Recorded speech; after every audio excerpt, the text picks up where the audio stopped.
Hi everyone, I'm Emma, a 28-year-old nurse at Memorial Hospital, and I've got a story that's straight out of a drama series. It's about my mother-in-law, Jennifer, and how she tried to take over my life. It all started 2 years ago when I met Brian at a friend's barbecue. He was charming, kind, and we hit it off instantly.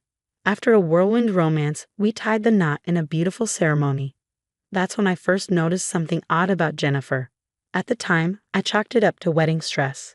"You're part of our close-knit family now," she said at our first dinner after the honeymoon.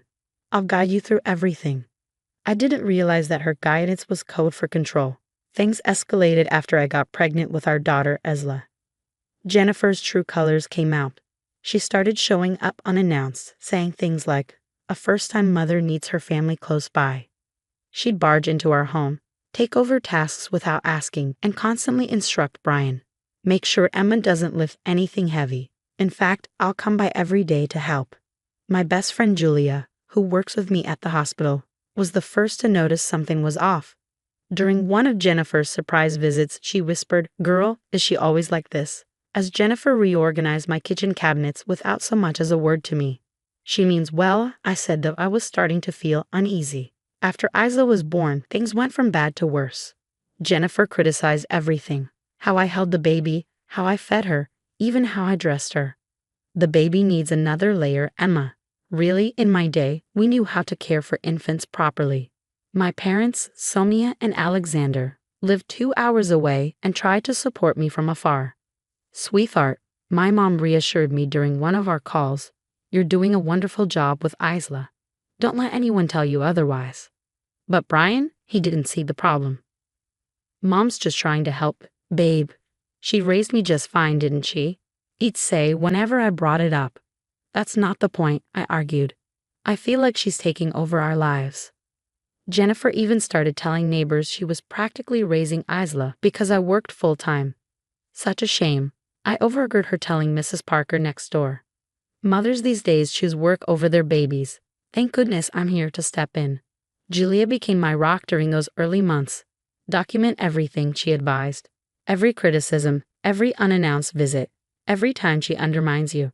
Trust me, you'll need this later."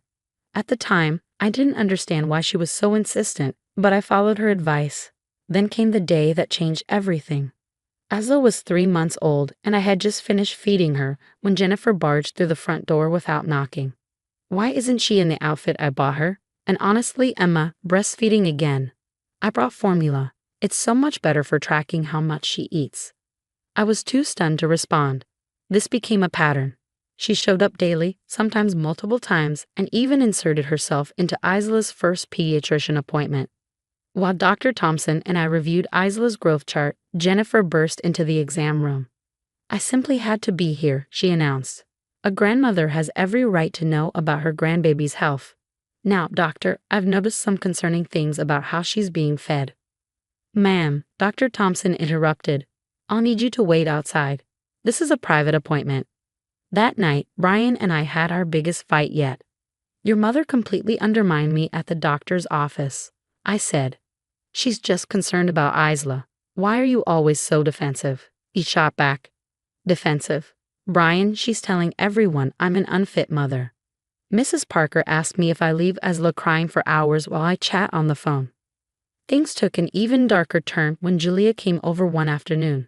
While Jennifer was watching Isla, we noticed my bedroom drawers slightly open and my diary sitting out on the shelf, crinkled, as though it had been read. "She's going through my personal things," I whispered, horrified. Jennifer's interference didn't stop there. Parenting books I purchased disappeared, replaced by outdated ones she brought over. And then I discovered a spare key on Brian's carrying. "Oh, Mom asked for a spare key for emergencies," Brian explained casually. "It makes sense, right?" "You gave her a key to our house without asking me?" I demanded. "Don't start, Emma. She's family." Julia sat with me one evening, going over the log I'd been keeping. "Look at this pattern," she said. "The unannounced visits, the rumors, the snooping. She's trying to control your entire life." It all clicked when I found messages on Brian's phone. Jennifer had been texting him, painting me as unstable. "Your wife seems overwhelmed, honey. Maybe she needs professional help." I worried about my grandbaby. That was Jennifer's mantra, and every day brought new battles. One day, I came home from work to find she'd rearranged Isla's nursery, claiming the original layout was dangerous. Another time, she scheduled a photographer for Isla's 3-month pictures without consulting me, then called me difficult when I said I couldn't attend. I've never seen such disrespect for family traditions, she declared to our church group. In my day, young mothers appreciated help instead of being so stubborn. The final straw came when I caught her rifling through our financial documents. She was supposed to be watching Isla. "Just trying to help organize things, dear," she said with a sweet smile. "You seem so overwhelmed." That was it. I knew something had to change, but I had no idea how far Jennifer would go to maintain control. After 6 exhausting months, I planned a weekend trip to visit my parents with Isla.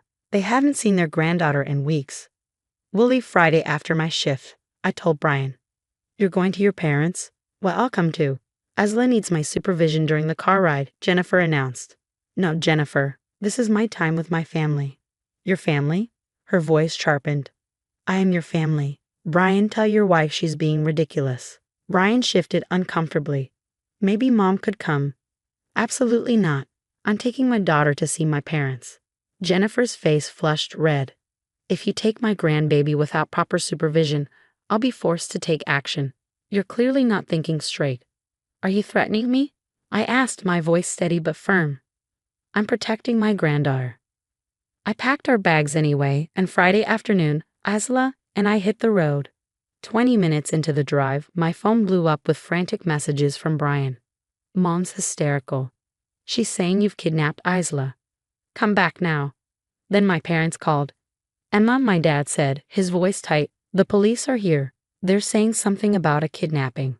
When I arrived at my parents' house, I walked into the living room to find 2 officers standing awkwardly. Jennifer had told them I was mentally unstable and had taken Isla during a psychotic break. "Here's Isla's birth certificate. Here's my marriage license," I said, holding them out with shaking hands. "I'm her mother, taking her to visit her grandparents." The officers' expressions shifted as they realized what had happened. "Ma'am," one of them said to me, "making a false police report is a serious offense. Your mother-in-law could face charges." My mom was livid. "That woman called the police on my daughter for visiting us. Alexander, call our lawyer." Minutes later, Brian stormed in, having driven 2 hours after Jennifer's meltdown. "Where's Isla? Is she okay?" he asked breathlessly. "She's fine," I said, glaring at him. "Sir," one officer interrupted, "your mother lied to the police. She could be charged with filing a false report." Brian's face crumpled as reality set in. During the chaos, Julia called. "Emma, you need to know something," she said urgently. "Remember Linda? Brian's ex?" Jennifer did the same thing to her, called her workplace with false accusations, spread rumors, even called the police once, claiming Linda stole from her.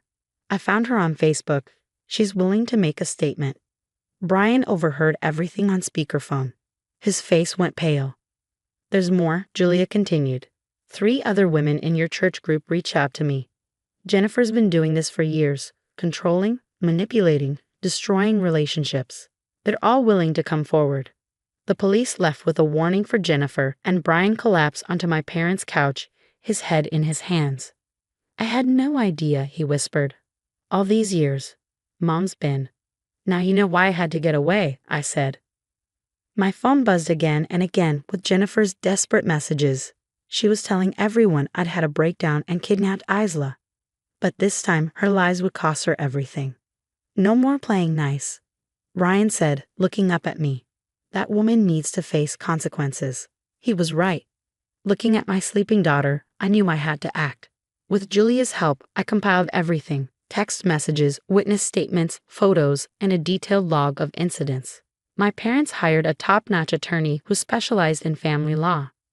"We got more than enough for a restraining order," the attorney confirmed. "Jennifer's pattern of harassment is clear." At the courthouse, Jennifer's facade cracked. "You're really doing this to your own mother?" she shrieked at Brian in the hallway. "After everything I've sacrificed for you?" "No, Mom," Brian said firmly. "You did this. I've seen the evidence, the lies, the manipulation, what you did to Linda and everyone else. You crossed every line." The judge reviewed the evidence carefully.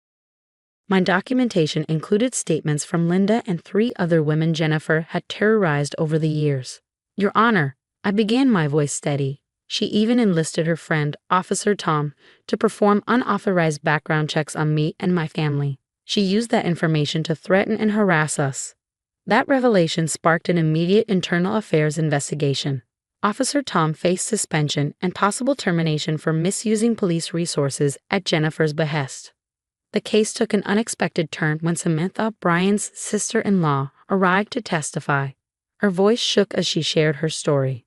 She convinced my husband I was cheating and almost destroyed our marriage, Samantha said. She hacked my social media, spread rumors at church. Jennifer does this to anyone she feels threatens her control. The judge didn't hesitate. The restraining order was granted. Jennifer was legally barred from contacting us or coming within 500 feet of Isla. Outside the courthouse, Jennifer glared at me, venom in her voice. This is what you wanted all along, isn't it? To steal my son and destroy our family. You won't get away with this. No, Jennifer, I replied calmly. You did that all by yourself. Every lie, every manipulation, every toxic action, that was all you. Brian and I began intensive marriage counseling. During one particularly emotional session, he broke down completely. I should have protected you and Isla, he said through tears. I was so blind. She's manipulated me my whole life, and I let her do the same to you. We're healing now, I said, holding his hand. That's what matters. Isla will have a better future because of these changes. The truth about Jennifer spread through the community like wildfire. Her church friends stopped calling. Her bridge club discreetly removed her from their roster. Women she had tormented for years finally felt free to share their stories on social media and in local groups. I threw myself into my work, earning a promotion to head nurse. The hospital administration praised my leadership during crisis. Emma, my supervisor, said, "We'd like you to lead our new maternal care unit. Your experience and compassion make you perfect for this role." Meanwhile, Jennifer's life fell apart. She attempted desperate damage control, playing the victim on social media, but no one bought it. She lost her volunteer positions, her social circle, and the facade of respectability she had built over the years. One evening, as I looked at photos of Isla surrounded by genuine love and joy, I felt truly free. Jennifer's attempts to control and manipulate had failed spectacularly. She had lost everything: her son, her granddaughter, her reputation, and her social standing. My phone buzzed with a message from an unknown number. "You'll regret this someday. No one can keep me from my family forever." I blocked the number without hesitation. Jennifer would never understand that she caused her own downfall. Meanwhile, Isla would grow up surrounded by healthy relationships and real love, never knowing the toxicity of her grandmother's manipulation. That, I realized, was the best revenge of all: living well and breaking the cycle of abuse. This story was a social experiment, and now I have some sensitive questions for you. When dealing with toxic in-laws, where do you draw the line between keeping the peace and protecting your child? Jennifer used the police and community against me, but some say I should have been more patient for the sake of family unity.